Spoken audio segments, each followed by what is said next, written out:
Artifact Corner. Today we will be looking at this amazingly beautiful wood stove. This stove was made by the Phillips and Clark Stove Company. It was likely made in the late 1890s or early 1900s and was part of their Andes range of stoves. Ours has its model printed right on the front of the stove. This is the rural Andes stove. These were designed for parlor rooms in the late Victorian, early Edwardian period. Let's learn a bit more about the history of wood stoves.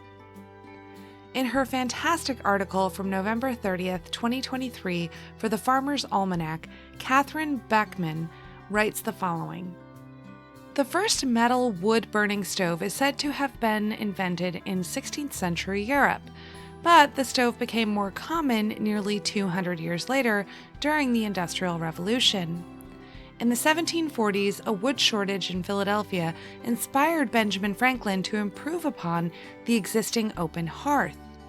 His three-sided iron box, aptly named the Franklin stove, used only 1/4 as much fuel as a fireplace and could raise the room temperature higher in a shorter time.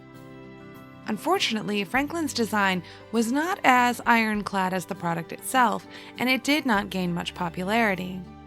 However, many subsequent wood stove designs did derive inspiration from Franklin's stove.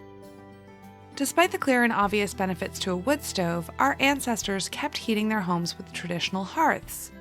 So why were people so resistant to the wood stove? Robert Bailey Thomas, the founder of the Old Farmer's Almanac, wrote in 1823, quote, "So then you have a cooking stove.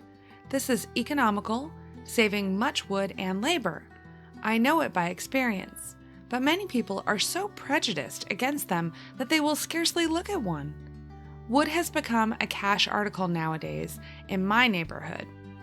I have procured me one of Rich's cooking stoves and think I save half my wood by it yearly." He doesn't specify as to why people were so prejudiced against them. One big reason was most likely cost. Stoves, when they first started to be manufactured, were expensive, and for the average family, it would be too much money. But people are practical if nothing else, and as stove manufacturing became more cost-effective, people could afford a wood stove. Also, with the rise of the Industrial Revolution, wood became more and more scarce, meaning to heat your home with wood in an open hearth, it just became too expensive. By the early 1900s, more than 40 million homes used wood stoves for both heating and cooking. In the early 20th century, the first steel, coal-powered furnaces were developed. These were quickly followed by gas and oil-fired furnaces. By the 1950s, most homes had switched over to an oil or gas-powered furnace, which allowed you to more accurately heat your home and was far less laborious than feeding a wood stove every couple of hours. Today, many people have wood-burning stoves as a backup heat source in case they lose power or as a way to supplement their fuel or gas prices. This stove is in glorious condition. I'm sure it was a very welcome addition to a home that for the first 100 years of its habitation relied entirely on heat from the large hearths in certain rooms. The ceilings in the home are high, so that meant that the Delords likely went through a ton of wood in the winter. This stove would have saved them money and more evenly heated the room.